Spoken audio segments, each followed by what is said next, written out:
Welcome back into the Sports Source. This segment of our program brought to you by Calhouns.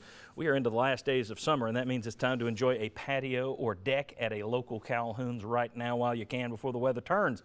Downtown on the river, on the lake in Lenore City, in Maryville, or in Oak Ridge at their newest Calhouns location. Get out and enjoy the weather. Calhouns, they got stores all over East Tennessee with the best food for miles. Taste of Tennessee, Calhouns. All right. I want to welcome in the next two members of our panel. We have Josh Ward right here. Down there, the villain of the week, Mike Griffith. We'll be talking about you and your article a little bit later in the show. We will march out the firing squad. But in this segment, I want to talk about ups and downs. Who's looking good, who isn't, from what you're hearing, from what you're seeing. Who is impressing? Let's start with that. Who's on the rise in terms of Tennessee stock this fall? I'll throw out the two freshmen that had their stripes removed, Theo Jackson and Latrell Bumpus, right? Yeah, that was good. That's a good place to start. Okay. From what I've heard, Nigel Warrior, Mike Abernathy, according to Bob Shoop's, been the most consistent defensive back they've had, and Theo Jackson was another one I was going to mention that they've talked about him doing a really good job, and also potentially as a punt returner. You got a really good battle back there at safety position that's shaping up.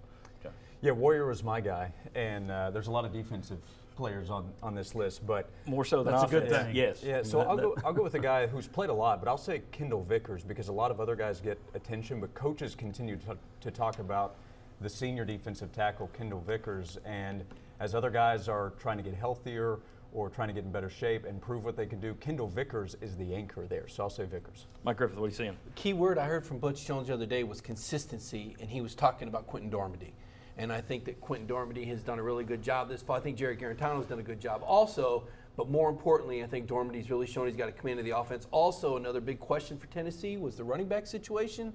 Ty Chandler, he's grown an inch and gained 15 pounds since I met with that kid in his living room in April. He looks outstanding. And that's what we talked about it all summer. If there's a spot that Tennessee needs to hit a home run on, it's with him, because you need depth at the running back in Southeastern Conference. I'm going to throw out two names. Coaches, it seems that every chance they get an opportunity to say something nice about Justin Martin. Yep. That is a complete turnaround from last year. And maybe that's the coaching change and getting a fresh start, but now you hear that he's out there kind of being the veteran coach to the players around him, which is a great thing.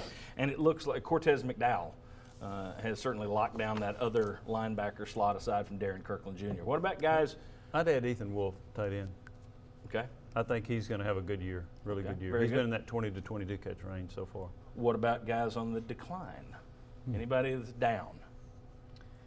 I'll start with the offensive line, and that's a big focus for what Tennessee is going to be. And this is nothing about his potential, but Trey Smith has missed the past week. He's now back on the practice field, but was in a green non-contact jersey. And for a freshman that you expect to start, you don't want him to miss a lot of practice time. Well, and I think to say the offensive line, I think this makes it sound bad, but I think that's obvious because you've had so many guys. You've lost Chance Hall for the year already. You lost another freshman who wasn't expected to play this year. He's gone for the year. Kendrick's been hurt. Tatum's been hurt. Trey Smith's been hurt. I think that is when you go into the season saying our number one strength is the offensive line, and then immediately that's where you start seeing people disappear, that's not a real good starting place, I don't think. Anyone else on the decline that you put out there? Probably Shaq Wiggins. He's a guy that we all thought when came to Tennessee as a graduate transfer from Louisville that could be an impact player. Shaq started his career at Georgia, and then he was at Louisville. There was some thought he might go to Mississippi State.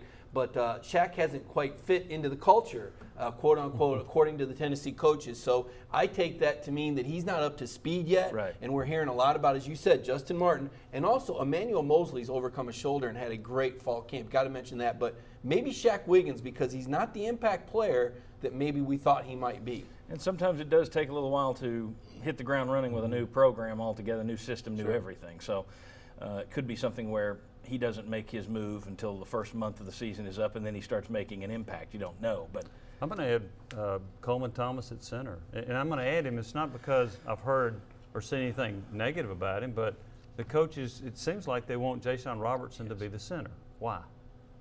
And so they've opened up the left guard spot for Jack Jones and Bullware. So that makes me think that they have concerns about Thomas at center. And I have heard, well, he's fine against an even front, but not an odd front. Well, So I would throw Coleman Thomas in that group. Which is something we heard a lot last year, if you remember. Okay, guys, thank you very much. When we come back, we're going to talk a little bit about our beginnings, all the way back from 2003 when we started out in a studio in Seymour to now.